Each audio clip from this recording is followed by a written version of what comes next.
Welcome to this launch event for Jim Crumley's new book, Lakeland Wild, published by Saraband. Jim Crumley is a Scottish nature writer. He's somebody I've known for a number of years now, and very much admire his approach and his output, and the way he engages with the natural world. After more than 20 years as a newspaper journalist, his writing career has now spanned 33 years and counting. This one, Lakeland Wild, is his 41st book. Most of these have been devoted to wildlife, wild places, and the environment of Scotland. And this most recent project before this one was a quartet of books centered around the seasons. The final volume, The Nature of Summer, was published last year. Other books have featured beavers, eagles, swans, and a particular interest of Jim's, The Great Wood of Caledon. His 2010 book, The Last Wolf, rewrote the history of wolves in Scotland and argued the case for their reintroduction. He is still waiting impatiently. Jim is also a columnist for the Scots magazine. So welcome, Jim Crumley. And I think we're going to open with a question which really leads us in to think about, or to try and understand something of your approach as a writer, your process. And I think we're going to go, it's interesting because for me, as a native of the Lake District, you open with a poem that includes this line, "No one likes to be a fish out of water." And of course, one could interpret your coming to write about the Lake District as being a fish out of water. And I didn't quite know what to make of that. But of course, you know, we all see differently. And so it was a great pleasure for me to read the book and to see how you have negotiated. And I think it's quite an idiosyncratic approach. And so tell us about your process and how you got into this, and something of that journey. And then I think we'll have a short reading at the end of that. Okay, well, hello, Karen, nice to see you again. This is really quite an important event for me in terms of my writing life. I have, as you said in your introduction, much of what I've done has been written about Scotland, which is where I've lived all my life. It's fair to say that I was slightly apprehensive about the project at the start. My approach to writing, to nature writing, has always been to start with a landscape. I mean, everything that I've written that's any good has begun that way. Over the years, I have spent a great deal of time actually sitting still. I have a great talent for sitting on my bum and doing nothing, which is a great gift for a nature writer. I can't take any credit for it, but I'm very good at sitting still and doing nothing. Yes, I'm very envious of that. One of the key elements of the way that I go to work was in a little book by a woman called Margaret Evans, who's from the English-Welsh border country. And I had never heard of her, and I found the book, and it cost me 75 pence, and never was 75 pence put to better use ever. It's a wonderful, wonderful little book, and it's written in the 40s, 50s, I think. And she herself died in the 50s. It has a little passage in it about her advice to writing, what she calls earth writing, to writing about nature, to spending time in nature's company. And she makes the point about writing while you're out there. And she says, carry your books and your paper with you in the field, conceal yourself in the fields. And then she says, right in the very now where you find yourself, wherever it may be, there is no substitute, even in divine inspiration, for the touch of the moment, the touch of the daylight on the dream. And the first time I read that, I swallowed it whole, you know, and I just thought, that's for me. And I've really been working that way ever since. Mm-hmm. I have, wherever I can, I have worked and reworked the same set of circumstances. And I have what I think of as a writer's territory. And one of the great advantages of that way of working is that you begin to understand the way nature moves across a landscape. You begin to understand the rhythms that it moves to. You begin to understand the sort of checks and balances in nature's way of working. And if something new happens, you find out about it quite quickly. And so you build up a picture of nature at work in a particular landscape. And the thing that I have found too, just by trial and error, is that certainly within a Northern Hemisphere context, the knowledge that you gather from doing that over and over again on a single landscape, that knowledge is transferable. And very often you find that what is true in the edge of the Highlands or the Cairngorms or St Kilda or Caithness or wherever, is also true in Alaska, Norway, you know, the Lake District.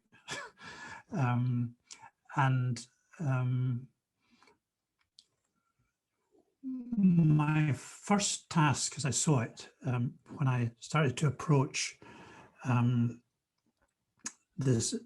Lakeland Wild project, was to find a way of doing that, so that in a comparatively short space of time, I could build up a degree of intimacy with a small landscape area. There was never any possibility that I would try and write a wide-ranging book about the Lake District, because I simply don't know the area well enough.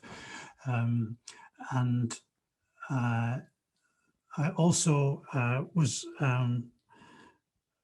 determined that it would be a book primarily about wildness, primarily about nature, rather than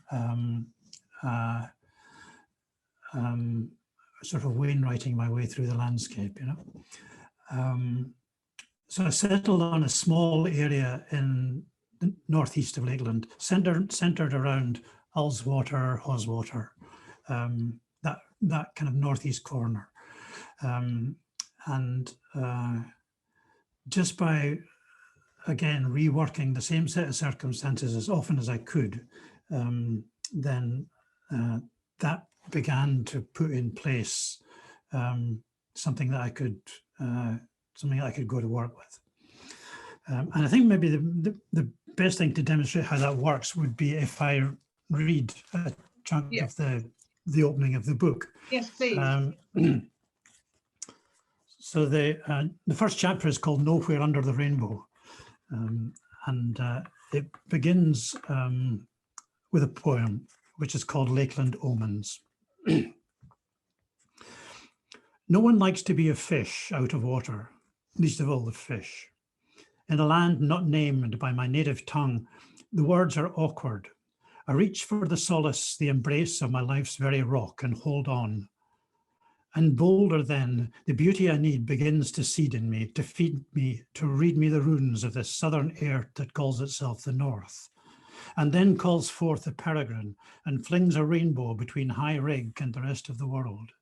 For they know the beauty, the land, that these I understand. Omens. Sometimes they catch in my throat. Take peregrines. It isn't always speed with peregrines. Sometimes it's guile and glide, the grace that allies rock-shaded plumage to a rock-thorough life, the shallow-angled entrance from the crag dark shadow into sunlight so that it's suddenly there. A peregrine that startles because you never saw it coming, never saw the shadowed release from the eyrie among the highest rocks. Now watch. The glide levels out and then tilts upwards on the command of 3 wing beats, an equally shallow climb. All that is required for the moment is momentum, for the falcon has the all-seeing eyes of the gods, and the objective at the end of the maneuver is far off and beyond the grasp of your eyesight and mine. Bird brain. Invariably, we use the expression as a put down, but this is the opening gambit of bird chess, and behold, it is a thing of beauty. This is the peregrine falcon I carry with me in my head, this grand master of a bird, and 200 miles to the south of my comfort zone, just when I needed a reinforcing nod of recognition from nature, I was about to discover that it was waiting in the wings. Omens. They drift across the face of the earth like wind-blown spores, and I tend to incline towards those spores that only create something new when they fuse unexpectedly with another spore. There is no telling their landfall. Signs can't plot their course, so what chance does a nature writer have, travelling more in hope than expectation?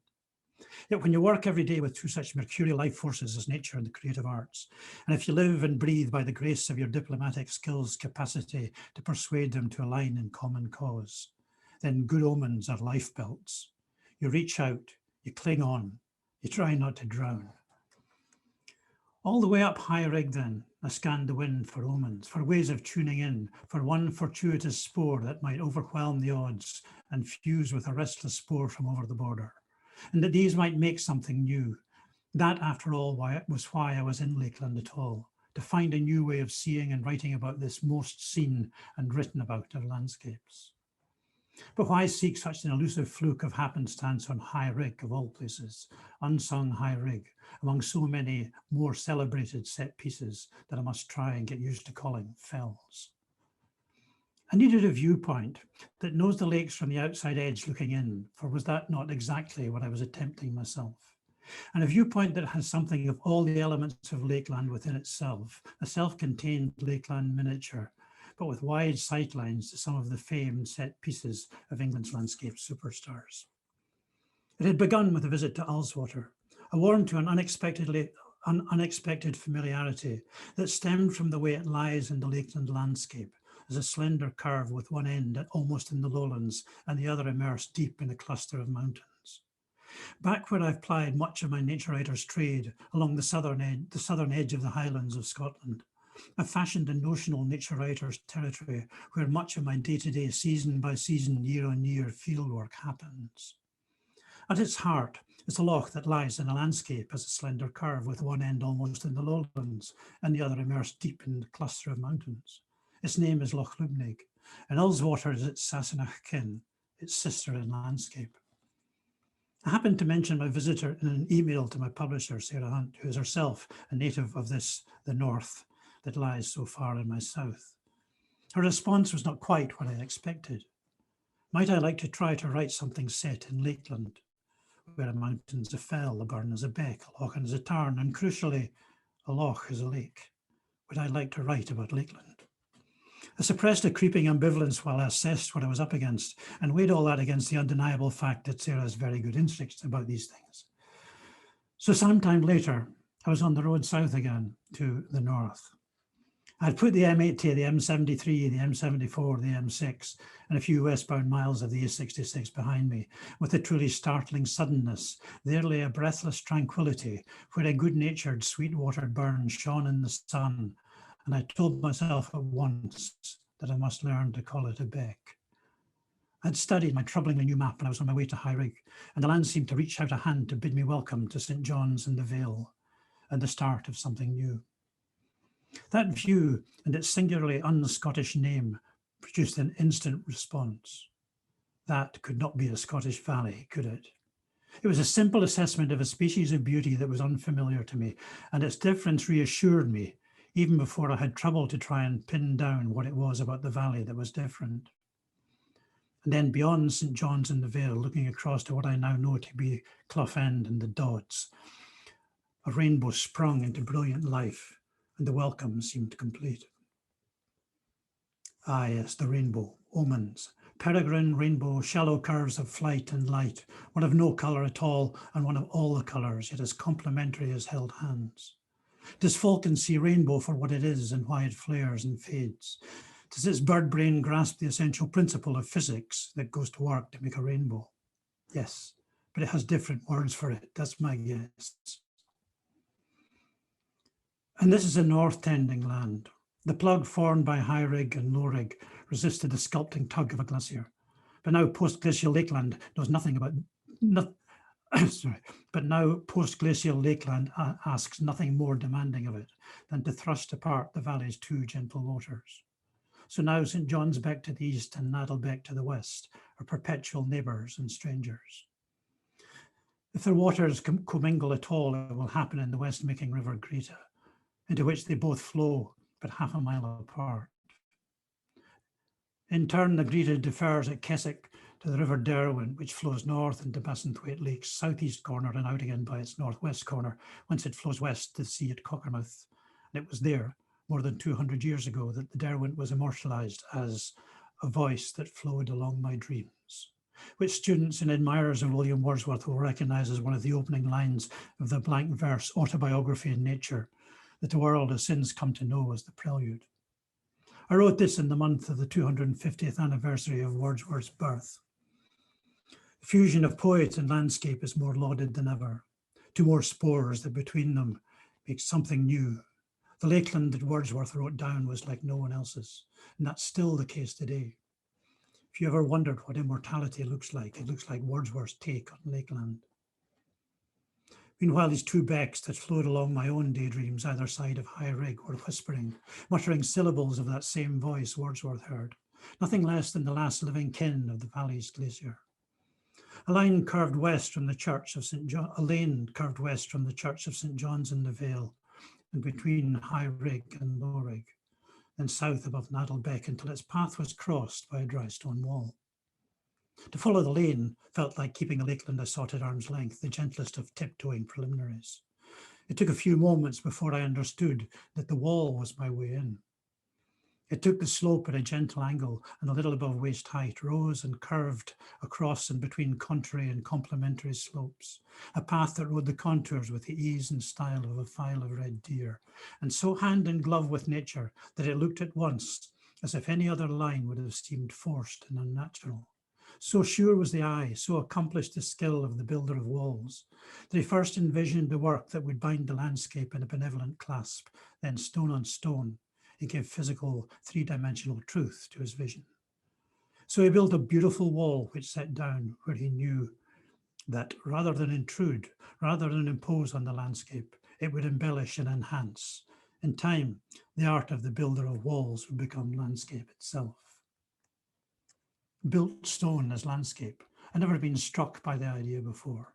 But when it's this good, when it's fashioned from the raw stuff of the hillside, when it lies across the face of the land in such a way that when you think of that little corner of Lakeland, you remember the hills and the way they fell to each other, towards each other, and you remember the wall, the way you might remember something the glacier left behind. There is no higher compliment. That's really lovely. Thank you, Jim. Yeah, and there's something there, isn't there, about Wordsworth's lines, let nature be your teacher. And so this is you in the landscape, beginning to let it come to you, I guess.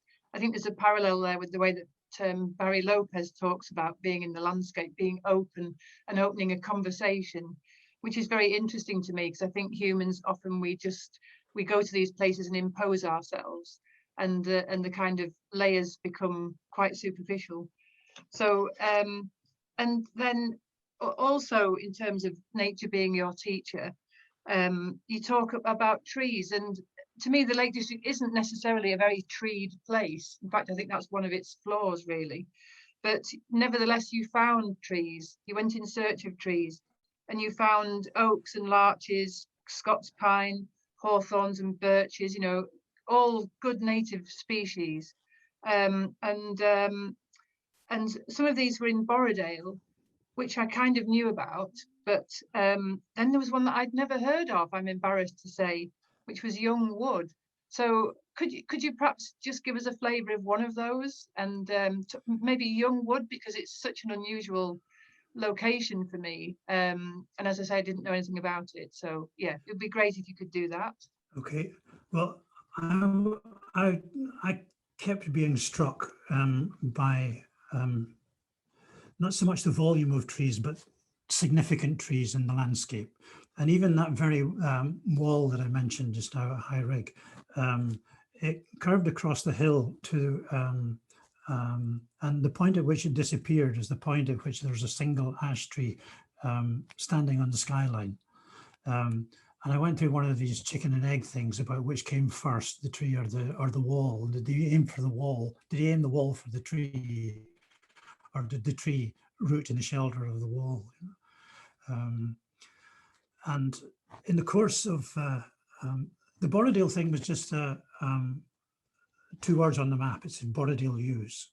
And I thought, why mention yew trees on a map? And I went to have a look, and there were 4 quite extraordinary trees. Well, there used to be 4, there are now 3. Quite extraordinary, very old, very decrepit yew trees, possibly a couple of thousand years old, in an enclosure. And they're on the map, I guess, simply because Wordsworth mentioned them in a poem and referred to them as the Fraternal Four. And there are now only 3, as I say. But they were full of natural sort of sculptures. There was a great grey owl. I mean, almost a perfect representation of a great grey owl in the way that one of the trunks had weathered. And there was a wonderful one-eyed winking barn owl. And there was a pair of swimming eels. And there was a couple of representations of Munch's painting of the stream. I mean, really good ones. It was almost like there'd been preliminary drawings or something. And these were just things that were typical of the way that very old yew trees weather. And I came across those really quite early on in my explorations. And I had begun just doing some elementary research into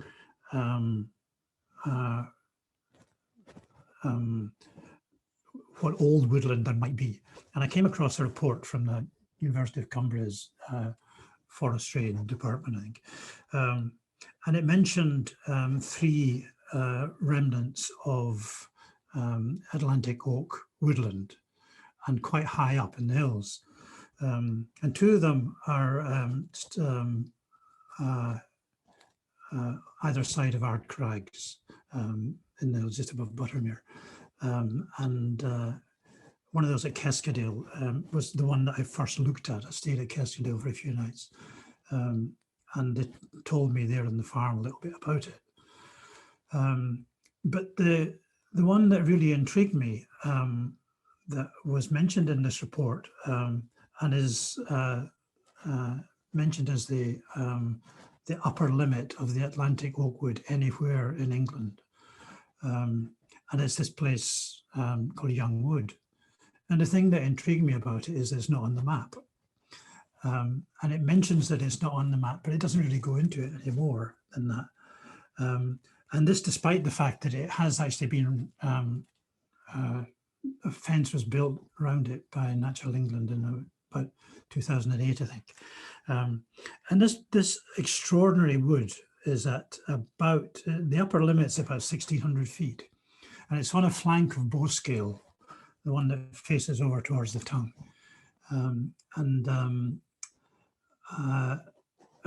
It's the most devilish piece of land, I think, that I've ever been on. I mean, getting to it, the first thing is to see the wood at all, because it's almost invisible. It's not that it's hidden, it's just that it looks like nothing at all. And especially in winter, when I first saw it, and I went looking for it in winter, and what it looked like was just a piece of rough scree or bare rock with little gullies in it. And it took a long, hard look with good binoculars from the bottom of the valley to find out that that was actually young wood. and the whole hillside, it gets very, very steep. It's all scree underneath heather and gorse, and it becomes more and more impenetrable the higher you climb. And when you do eventually get to the trees, I mean, the tallest trees, the sort of frontier of the wood, it's a long, narrow band across the hillside, like a contour. And when you get to that sort of frontier, you half expect the trees to hiss. You know, they're small and gnarled and spindly, and they grow wide rather than tall, and they overlap their branches with each other. And when a wind goes through, it kind of rattles and shakes, and it is very quickly. This is the first time I've ever been in a wood that was literally impenetrable, and it's also very, very steep. And the only places where you can make any kind of progress upwards are where there's bare rock and you can scramble up rock. But as soon as you get to the top of a little buttress of rock, the frontier just gathers around the top and you have to come back down again. And the atmosphere of the place is so primitive. And I went looking for more information, and there's simply none, other than all the trees are oaks. There are some rowans, but it was obviously fenced with the idea of keeping out sheep and deer, and to allow regeneration. And I had a good long look all around the lower slope below the oaks. And the only regeneration is of rowan trees. There is no regeneration of oak that I found. And I actually started to wonder if these trees are on such poor ground that they can't produce acorns. And I don't know if that is sort of botanically possible, but that's I didn't find a single acorn, and there are no young trees. I would love to know how old the trees that are there are. I mean, the oak itself, the wood itself, must be thousands of years old. How old these individual trees are is just impossible to say, because if you look at something which, the branches are kind of, that thick, and the widest root I saw was probably about that. The widest base of a trunk was probably about that, and then everything else just grows sideways, and it is just the most wonderful primitive relic of a woodland that at one time extended right up and down the western part of Britain. And it's interesting, isn't it, to reconnoitre that fact that the land would have been covered in this, and this is a relic now, and it's a kind of symbol of what we've lost, as much as it's a symbol of its own endurance, capacity to endure, really. Absolutely, yeah. I did fondly reimagine that valley round the head of the valley and round that flank of the tongue that faces over towards Booskill. And I did fondly reimagine what that would have looked like if that wood had gone all the way around, and if it had been accompanied by, birch and some pine on the lower ground, and many more rowans. And so whilst we're sort of getting into philosophical territory, it might be interesting to move on and think about I was quite surprised by the way you referenced Leopold and Thoreau, the proto-conservationists, really, the transcendentalists up to Leopold, and somewhere they knew we were getting lost, and we know we are badly lost now, but tell us something about why you wanted to get their voices into the book, and what their work means for you, and why you chose to do that, really. It was, I've always been very interested in the American nature writing tradition, and it's so rich and diverse. And I mean, you mentioned Barry Lopez a little while ago, and Aldo Leopold, and these two are masters. I have written a bit in the past about Burns in his poem To a Mouse using the expression nature's social union. And I wondered where on earth did that notion come from, because there's nothing in what we know about the influences on Burns as he started to write. Nothing remotely connected to that kind of thought. I thought this is an original concept that Burns came up with himself, the idea that we and nature are part of a union. Burns was an influence on Wordsworth, and Wordsworth acknowledges that several times in his work. And I then just started to follow a line. I had got interested in the meeting between Wordsworth and Emerson, American naturalist, and yes, which is something I didn't know about. So that was fascinating. Well, it was. I didn't know about it either, and it was just a thing that came up in my research, and so I got hold of Emerson's book Nature, and basically he takes Wordsworth's. They met a couple of times, and he takes Wordsworth's idea of romanticism and transcendentalism and sort of runs with it, and it was then that I just began to realize that this chain reaction began, and Emerson influenced Thoreau. Thoreau influenced Walt Whitman. Both these people influenced John Muir. John Muir took it from the East Coast over to the West, and then, you know, as we know, more or less invented the concept of national parks as we now know them. But in a lot of ways, what he was voicing was the ideas of nature's social union, and of a reference in Wordsworth's own guide to the Lake District about the possibility of, you know, the Lake District being an area that that would belong to all the people. So it was Wordsworth's seed, but by the time it got over to the west coast of America, it had become, Muir had taken the work of all these people to heart, and was moved by all of them, including Wordsworth, and actually turned up at Wordsworth's grave, where he, many years later, where he described his emotions as a tear in the eye and a lump in his throat. And wouldn't you love to be a fly on the wall at that?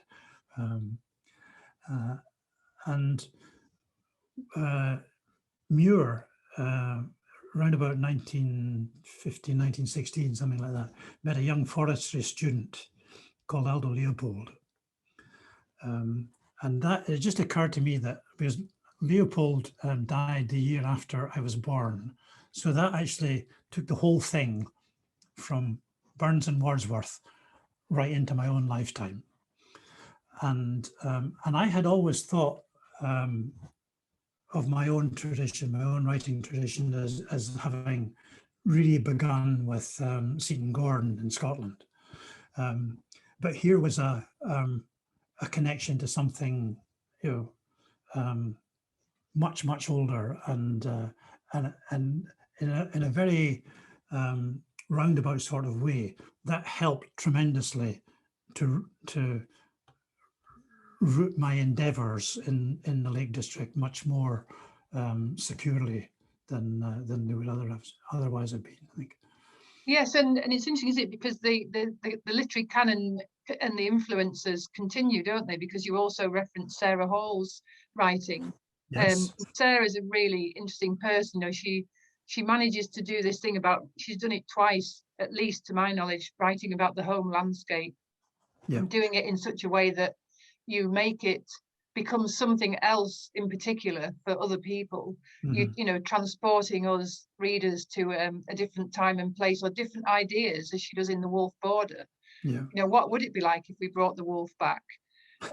You know, well, here's one scenario, you know. And I heard an interview with her recently, and she was saying that there had been a wolf at Lowther Wildlife Park at Lowther Castle, and she had a memory of standing on the other side of the fence and looking at the wolves, you know.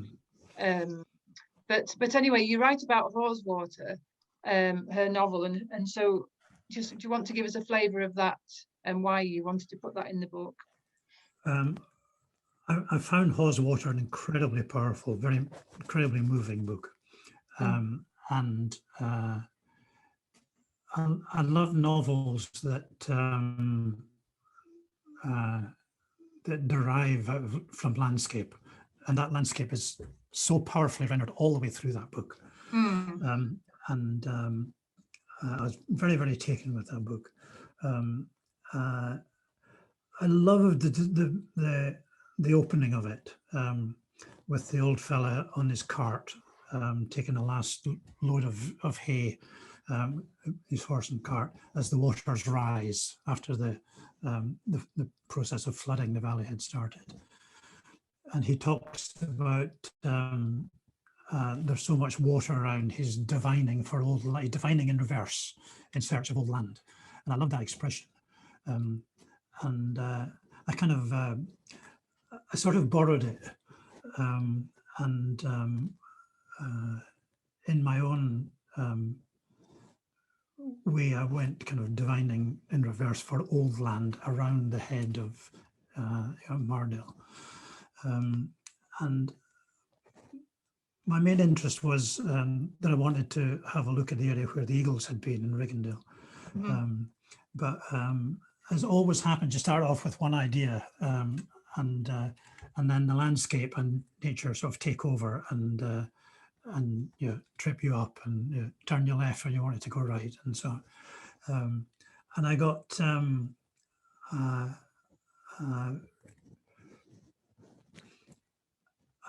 this was a completely new landscape to me. I'd known up the area around Ullswater a bit before, but the head of the whole of Haweswater was a new place for me, and largely because I had been so impressed by the way that she had written that landscape in her novel.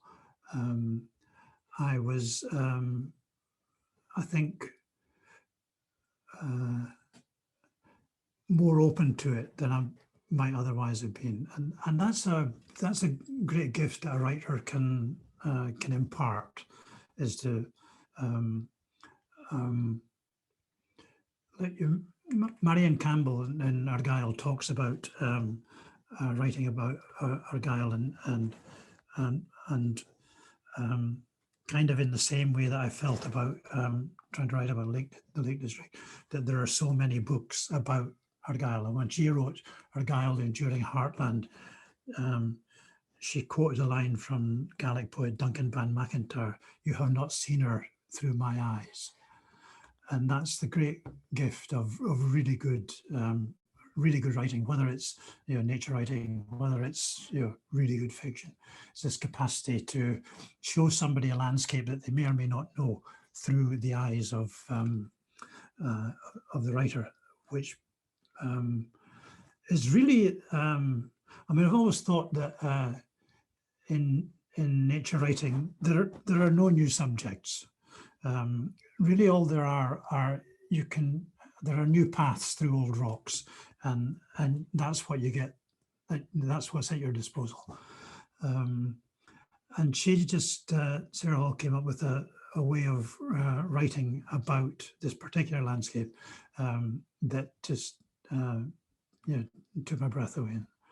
I mean, there is a romance, isn't there, about a lost landscape and a drowned village and all that. And I remember when I was a kid and we frequently would go for a drive. That's what our family did. We went for a drive, and I would look at the mountains and think, I want to know about those mountains. I want to be up there, but I didn't have anybody who could me when I was a kid. Yeah. But my brother used to regale me with stories of drowned villages and church bells that still clanged in a big storm, you know, and there was always that sort of romantic idea about, you know, stories of lost civilizations almost. But what I like about Sarah's book in particular is that we do two things with the Lake District, right? We package it up and fetishize it as the sort of something that it isn't actually, because it's a deeply problematic landscape. It's very beautiful, but it is very problematic. The way we look at it, the way it's marketed, it all problematic. But she took this kind of, as a northerner, I hate to use the word grit, but I'm going to use it.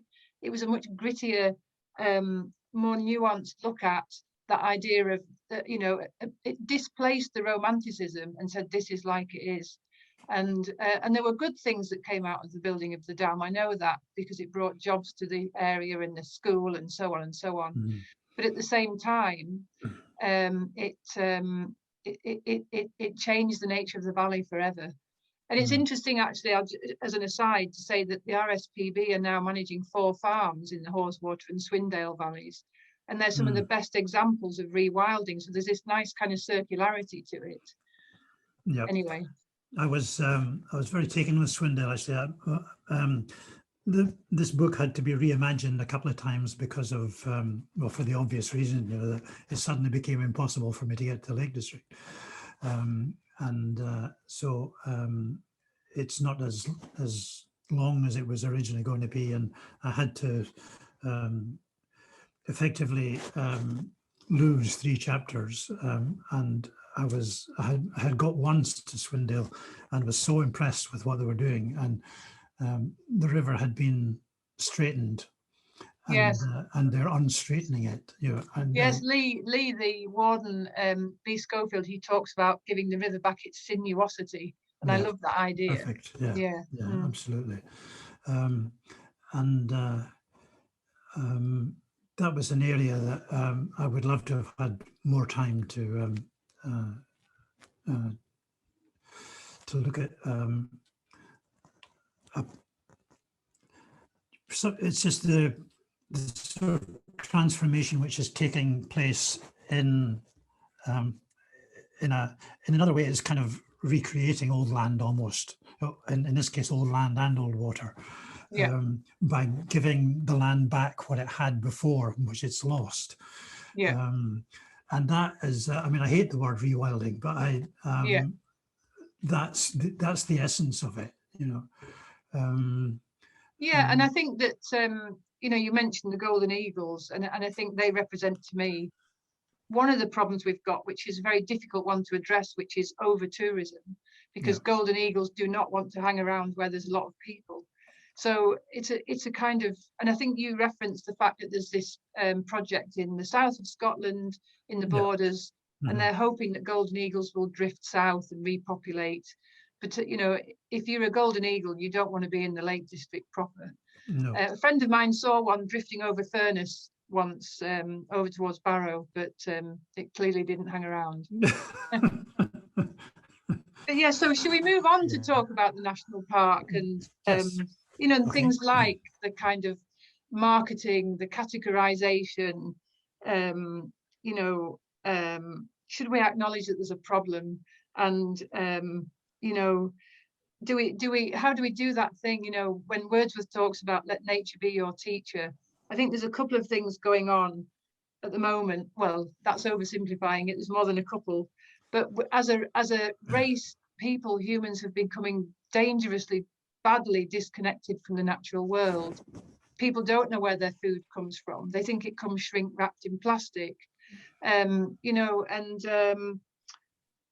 but we can't point the finger at the urban population, because in my experience, many rural people don't know either, and or expect to look at a landscape like the Lake District in one way and one way only, and that's the way it's marketed and that's the way it's sold to us. And I remember, in fact, I've just written about this myself. I remember as a young woman going boldly off into the hills on my own, fully expecting to see all kinds of wildlife, and I never did, and I never understood why. And now I understand why, and now I think we all understand why, or most of us do. So in a landscape like this, Jim, what would be your approach to, or what are your thoughts even on where we are and perhaps where we might travel towards?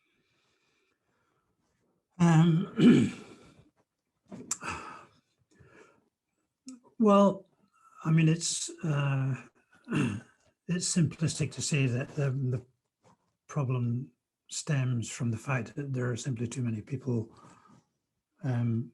coming to, especially under COVID, yeah. Yes, but that's the reality. It has the thing is that I mean, I have a huge problem with, it's not just the Lake District, I have a huge problem with the way that tourism throughout Britain, Scotland, and as well as places like the Lakes, parts of Wales, places like Cornwall, the way that tourism markets landscape with no sense of the consequences of what that kind of marketing is doing to the landscape. Yes, absolutely. There's a thing that I quoted in the book from within the national park's own publicity, and it talks about bucket list must-dos, and it's, the whole thing seems to be get many people as possible to come here, do this, and this, spend money and go away, so that we can do it all again. Yeah. And that's through the world now. I mean, it's cruise ships in Venice, it's but as we're talking about the Lake District, and I wonder about the caliber of people who are recruited for the National Park Service. I had contacted the National Park at one point because I had found something on a page on the website that was under the heading of learning. And most of it was about red squirrels, but there was a wee bit that said the Lake District now has the last golden eagle and the only golden eagle and the only pair of ospreys in Britain. And I actually got in touch with it. I was trying to be helpful. I told them who I was, what I was doing, and I was writing about Lakeland, and I'd come across this on the website. And I was about to say, I know some of the natives are restless, but the last time I looked, Scotland and its 500 pairs of golden eagles is still in Britain. But and instead of that, I was told, oh, you should direct any of your questions about the eagles to the RSPB. And right. that was all I got. So this is blatant mis-selling then, really. I mean, they don't even know that there's 40 pairs of ospreys in the Lake District. So when we're talking about disconnection, let nature be your teacher. This is what happens when you let marketing be the presiding force that's at work in the world. Yeah. And I think it's a shame. At its least, it's a shame, and at worst, it's an abrogation of responsibility, I think. Mm-hmm. It is, but I mean, you'll know from Leopold Sand County Almanac, he was writing about this in the 1940s in America, and he was writing about exactly the same kind of thing. And if you go back to, I mean, it's intriguing to think what a Leopold, a John Muir, a Wordsworth would make of, if they could have a glimpse of what's happening here now. But if you go back to the state of things when Leopold started writing. If you go back to, I mean, by the time Muir got to the West Coast, he was already part of a movement of white Europeans moving to the West, and the horrific impact that that had on landscape, native culture, you know, etc. This idea of manifest destiny, that it was the human Yes. prerogative. Yeah. Yeah. So in a sense, we've inherited that as part of our tradition as well, and we've inherited that. We need to find a way of getting it into our heads that we're nature too, that and that nature is actually all there is. There Yes, I agree. There literally isn't anything else. Yeah. And I would be very happy if all of a sudden we stopped using the phrase "the natural world" as if it was somewhere else over there, Yeah. just outside the place where we live, you know, because there is, you know, there's the one world, we're part of it, we are most of the time a major force for its ultimate destruction. And the thing that I kind of cling to is that there is enough nature awareness of ourselves as an animal inside us that at some point the survival instinct is going to kick in a really big way.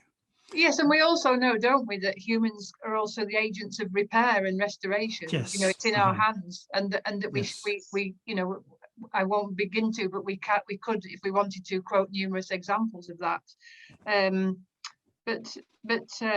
So yes, so I kind of course agree with you on that.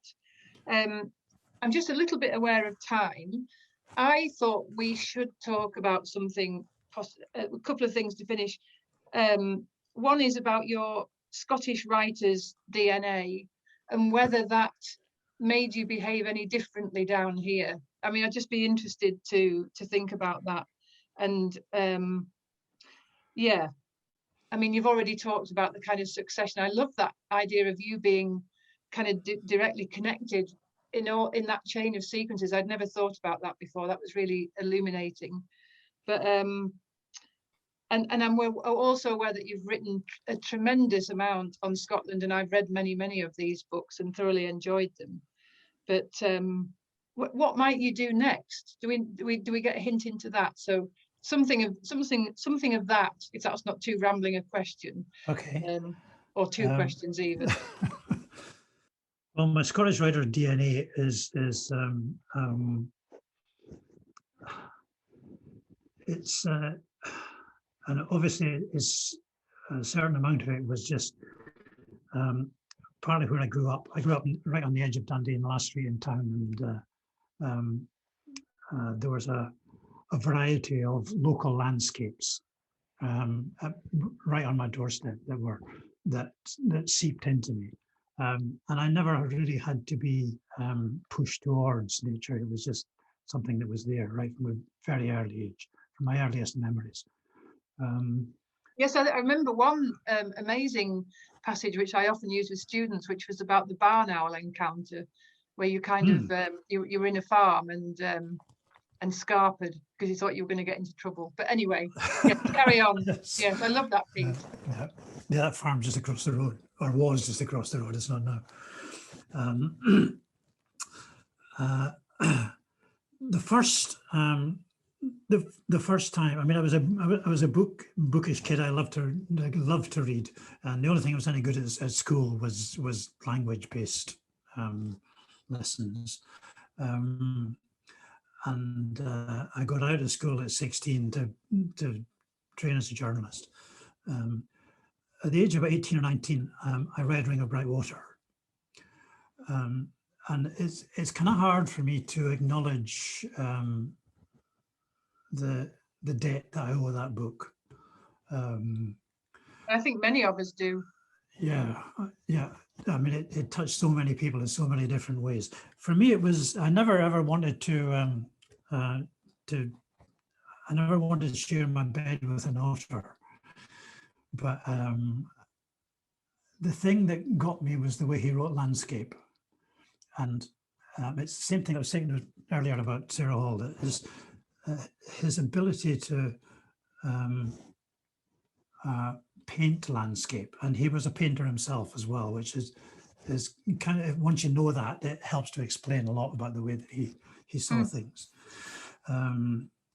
So that book was a huge influence, and even at that age, at age 18, 19, 20, I thought somewhere I want to do that.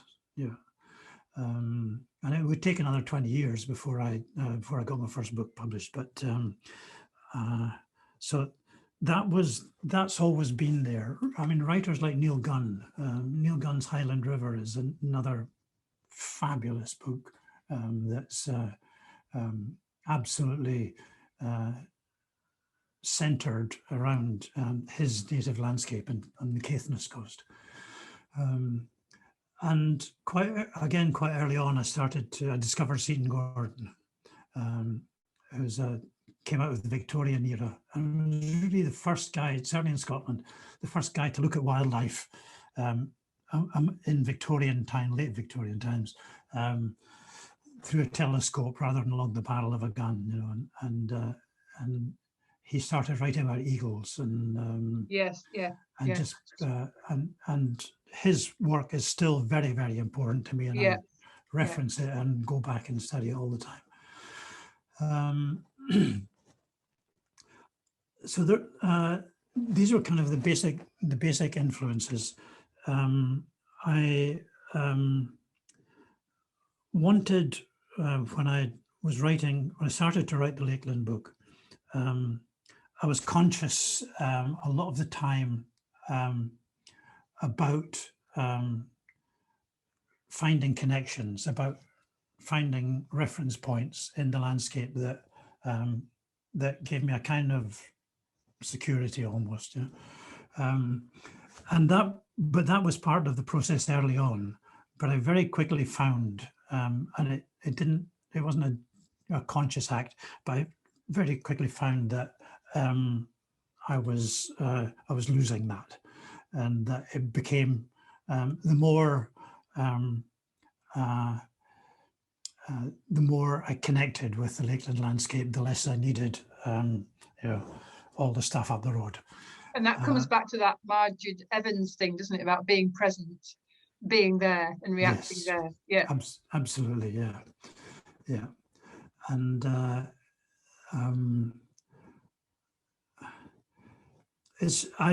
slowly. Part of my problem is I'm a reluctant traveller. I mean, I've read the manuscript of your forthcoming abundance book recently, which I was absolutely intrigued by. It's a utterly fascinating book. Thank you. But I thought at the end of it, I thought there is absolutely no way that I could do the kind of traveling that you've done, which is an integral part of those essays. And you seem to have been everywhere in Europe and beyond. Well, not quite. But the only traveling that I've done abroad has been work that somebody else has been paying for, the actual physical traveling thing is a sort of barrier in a lot of ways. Always when I've got there, and I got to Alaska, I was there with the BBC for 3 weeks, and I thought I'd died and gone to heaven when I got there. But the journey, oh my God, and then coming back as well. And each time it's been the same sort of thing when I have done bits and pieces of foreign work. You asked about what's coming next. I'm right at the very beginning of a book, which I don't know an awful lot about yet. But and don't feel press ganged into answering the question, Jim. Yeah, no, it's okay. But it's sort of about a quest for quiet places. which is kind of a reaction to exactly what we've been talking about. So much emphasis on big box office landscapes, and there's been a series on television recently of presenters, well-known television presenters and cameramen, because they can't go anywhere because of COVID. They've put together this series of sort of their greatest hits, and it's people wrestling with, not wrestling with, but getting up close and personal with crocodiles, and taking food away from a lion when it's feeding its cubs, and doing basically silly things with big dangerous wildlife species, dangerous in quotes, and almost all of them were the incidents were close calls, and they were close calls because they had all of them put themselves in ridiculous positions for the sake of the television program. And this whole thing, I mean, I watched the 4 or 5 programs, and they all have this thing in common. There's one in the Arctic, one in the rainforest, one in Asia, and so on. And I just this kind of fed into a lot of what I've been reading and thinking about recently, and I'm looking for a kind of my own antidote. And I think that's the kind of direction I'm going to try and head in next. That's really interesting, isn't it? And especially with COVID, because it did restrict travel, and it meant that people have had to look at what's on their own doorstep in a way they haven't before, which was kind of really marvelous and heartening. But at the same time, I think many of us were aware that it would not last and that it could not last. The world is not set up for it to last the way we think, the way we see. But thank you for that. And if we could draw things to a close, would you like to do another short reading, Jim? I'll certainly do that. And of your choice. And that would be lovely. Okay. This is just a short piece about Brothers Water, which is a place that I really took to in so it's kind of unsung part of the head of Ullswater. Brothers Water lapped up the light of sunshine after rain. Infused with smoky leftovers of clouds, it still clung to summit, ridge and buttress, bright white rags just robust enough to scatter shadows in confetti profusion. So ahead of unfettered sunlight on the small lake in Lakeland, there was a quiet sheen on the surface that suggested mother of pearl. Accidents of geography, geology and glaciology have conferred on Brothers Water a visual impact out of all proportion to its size. If it lay anywhere else other than on the valley floor, it would have been a tarn. In Scotland, it would have been a lochen rather than a loch. From high on the south shoulder of Place Fell, looking south towards Kirkstone Pass, the handsome mountains that made a skittish road over the pass necessary in the first place were having their thunder stolen again. And while there was no denying their captivating aspect, in one sense, they were the cause of their own downfall, for north-facing aspects extended long, broad, wooded ridges and buttresses towards the valley floor, sheltering arms surely designed to safeguard their offspring. Brothers Water is nature's child of all their valleys. And your eye is inclined to keep slipping again and again from the high tops to the scene stealer. Brothers Water's misshapen diamond is a pearl among sumptuous oysters, a still centre amid the tumult of that arc of mountains. Close up, there is a glacial quality in Brothers Water. Hardly surprising as its feeding waters flow from Hart Crag, Scandale Fell, Kirkstone Pass, and Stony Cove Pike, short and fast mountain waters all. Lowood cloaks a long curving wedge of the lowest slopes of all that land between Deepdale and Dovedale.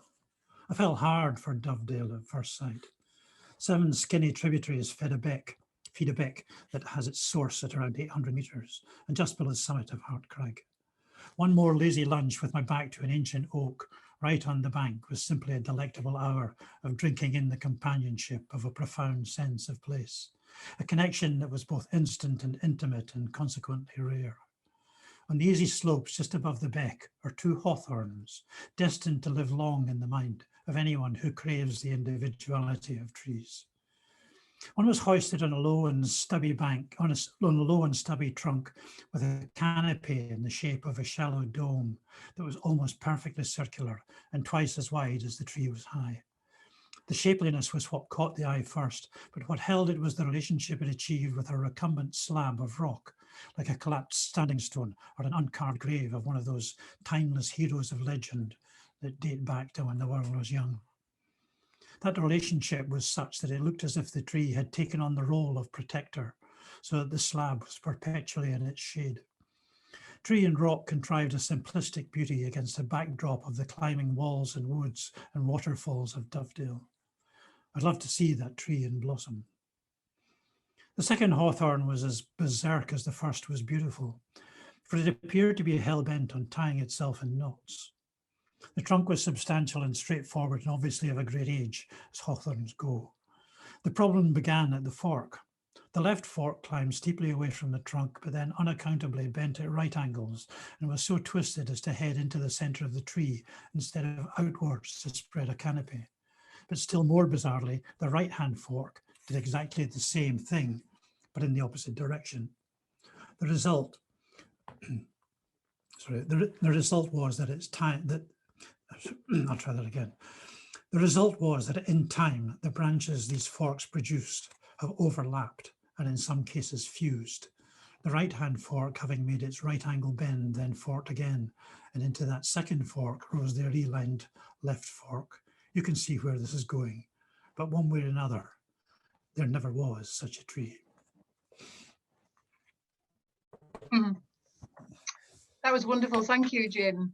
And it's been an absolute pleasure talking to you and reading the book and, you know, hearing about your Scottish nature writer's DNA translated into this wonderful book with a wonderful cover as well.